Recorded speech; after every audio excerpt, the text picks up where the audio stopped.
Good morning, students. I am Ramesh Sharma. Today I am going to teach you future perfect tense. Future perfect tense यानी कि जिन वाक्यों के अंत में चुका होगा, चुके होंगे, चुकी होगी आए, उन्हें हम फ्यूचर परफेक्ट टेंस के सेंटेंस कहते हैं। अब देखना, जैसे he will have learn English before he moves to England. जब वो इंग्लैंड पहुंचेगा, उसके इंग्लैंड पहुंचने से पहले वो इंग्लिश सीख चुका होगा। वह गांव जा चुकी होगी। राधा अपना कार्य समाप्त कर चुकी होगी। हमने यहां पर देखा कि किसी भी काम के विषय में हम श्योर नहीं है, ये हमारी केवल फ्यूचर की एजम्पशन है। बस आप ध्यान रखिए, फ्यूचर परफेक्ट टेंस का यही फंडा है कि ये हमारी फ्यूचर की एजम्पशन है। जिस टेंस में हमें फ्यूचर की एजम्पशन दिखाई दे, एजम्पशन पूर्व धारणा, ऐसी हमारी पूर्व धारणा है, ऐसी हमारी एजम्पशन है, ऐसी हमारी सोच है कि ये कार्य उस समय तक पूरा हो चुका होगा। यानी कि जब मैं कह रहा हूं कि ये कार्य उस समय तक पूरा हो चुका होगा, कहने का अर्थ ये है कि ऐसे में कोई ना कोई ऐसा समय दिया गया होगा कि उस समय तक आपका कार्य समाप्त हो गया होगा। यानी कि एक डेडलाइन दी गई है इसके अंदर कि इस डेडलाइन तक आपका जो कार्य है वो समाप्त हो चुका होगा। अब ध्यान से देखना इसको। To express an action that will be completed before a specific time in future.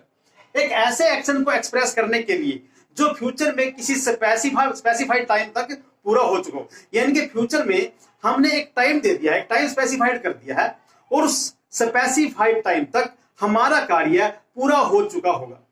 हमने फ्यूचर में एक पॉइंट ऑफ टाइम यानी कि स्पेसिफाइड टाइम, एक निश्चित टाइम हमने फिक्स कर दिया है, उससे पहले हमारा कार्य समाप्त हो चुका होगा। यही हमारी फ्यूचर परफेक्ट टेंस की पहचान है। इसके अंदर कुछ कीवर्ड्स हैं हमारे, till tomorrow, by Monday, till then. यानी कि जिन टाइम के आगे, जब टाइम के आगे टिल, बाय या टिल लगा हो, आगे फ्यूचर शोइंग टाइम होगा, फ्यूचर शोइंग टाइम से पहले टिल, यहां पर फ्यूचर शोइंग टाइम से पहले बाय या फिर टिल, कुछ भी लगा हो इस प्रकार से, तो उसमें हम क्या करते हैं, हमारा फ्यूचर परफेक्ट टेंस समझते हैं। देखना आप इसको, यहां पर देखिए पहला सेंटेंस हमारा, he will have learn English before he moves to England. इससे पहले कि वो इंग्लैंड जाए, इंग्लैंड पहुंचने से पहले वो क्या कर चुका होगा, ही विल हैव लर्न इंग्लिश, वो इंग्लिश सीख चुका होगा। ही विल हैव, यहां पर हमने विल हैव लर्न, इसका मतलब क्या है, यहां पर हमें साफ दिखाई देता है कि इसमें helping verb will have plus V3 का प्रयोग करते हैं। हेल्पिंग वर्ब हमारी क्या लगी इसमें, विल हैव प्लस V3 या shall have plus V3। Helping verb will have plus V3 या शैल हैव प्लस V3 का हम इसमें प्रयोग करेंगे। अब देखना, यहां पर ये लगा हुआ before he moves to England. Before he moves to England का मतलब क्या है, यहां पर ये दो क्लोज हैं। फर्स्ट क्लोज ये है, ये हमारी मेन क्लोज है, और ये हमारी सेकंड क्लोज है, ये हमारी सबऑर्डिनेट क्लोज है। जब हमारी subordinate close present indefinite tense में हो, हमारी एक क्लोज दी गई होगी प्रेजेंट इंडेफिनिट टेंस में, वो किसने दी गई होगी, वो दी गई होगी टाइम को स्पेसिफाई करने के लिए कि उस समय तक हमारा कार्य पूरा हो चुका होगा। टाइम की एजम्पशन के लिए, टाइम की पूर्व धारणा के लिए, टाइम को स्पेसिफाइड करने के लिए, पॉइंट ऑफ टाइम को निश्चित करने के लिए, कि हमारी डेडलाइन निश्चित करने के लिए।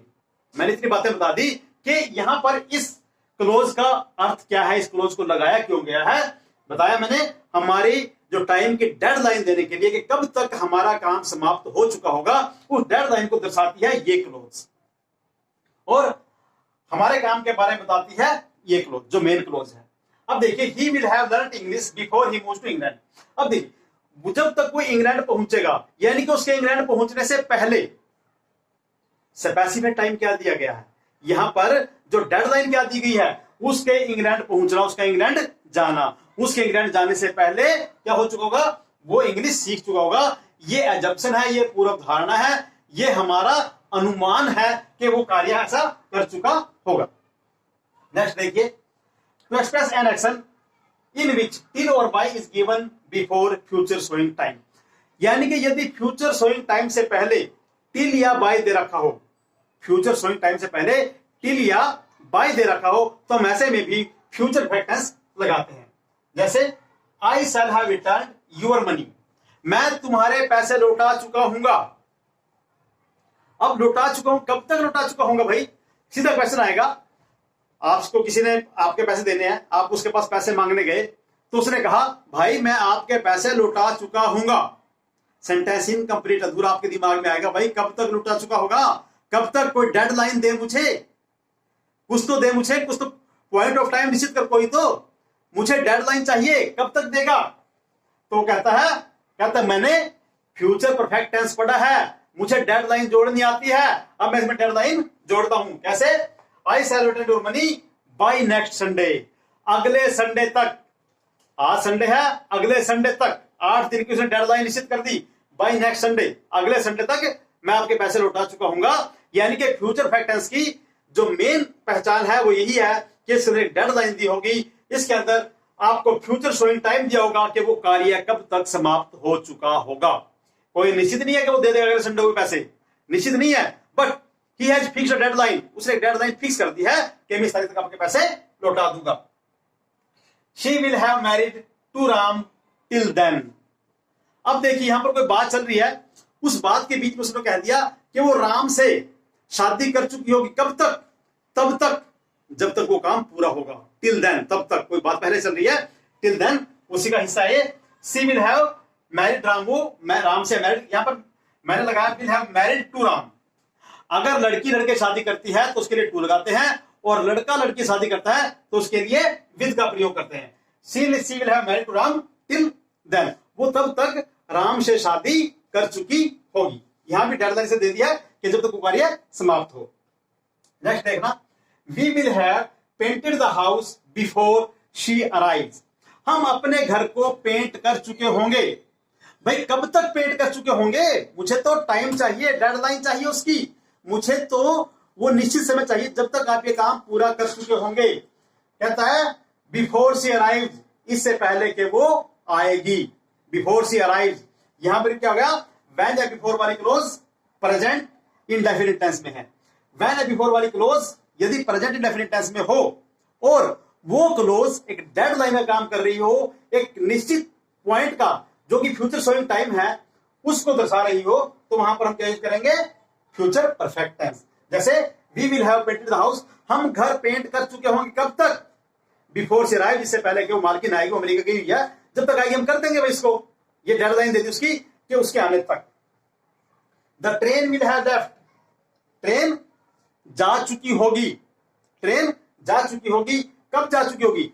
व्हेन शी अराइव्ड, जब वो स्टेशन पर पहुंचेगी, ट्रेन जा चुकी होगी। नेक्स्ट देखिए, Ram will have read various kinds of books.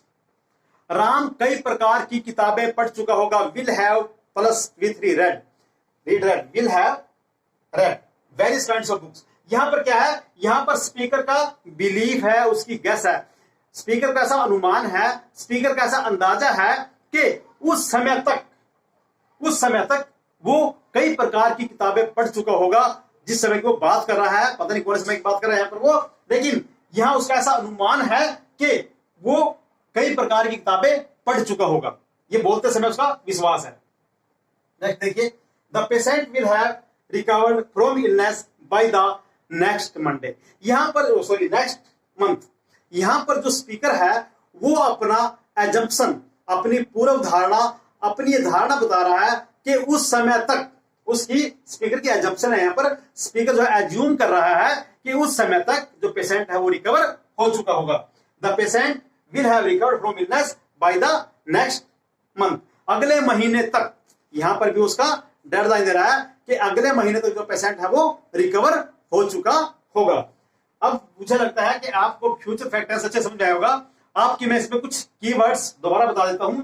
इसके अंदर नंबर 1 तो स्पीकर की एजम्पशन होती है, स्पीकर एज्यूम करता है कि ये कार्य किस समय तक हो चुका होगा। फिर टिल और बाय के आगे फ्यूचर शोइंग टाइम दे रखा होता है। सेकंड, व्हेन या बिफोर वाली क्लोज प्रेजेंट इंडेफिनिट टेंस में दी होती है। और उसके बाद हम इसमें देखेंगे कि एक ऐसा एक्शन होगा जो फ्यूचर में किसी कार्य से पहले, फ्यूचर में 2 कार्य होंगे, एक कार्य से पहले दूसरा कार्य समाप्त हो चुका होगा। ऐसी उसकी धारणा है, ऐसी उसकी एक डेडलाइन दी गई होती है कि यह कार्य कब तक होगा। और इसकी हिंदी पहचाना चुका होगा, चुके होंगे, चुकी होंगी। हेल्पिंग वर्ब होगी इसकी will have, shall have plus V3। अब मैंने आपको इस टेंस को बड़े अच्छे समझाने की कोशिश की है।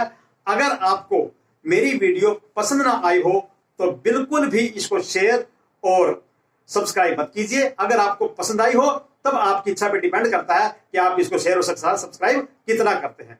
धन्यवाद, मिलते हैं आपको अगली वीडियो।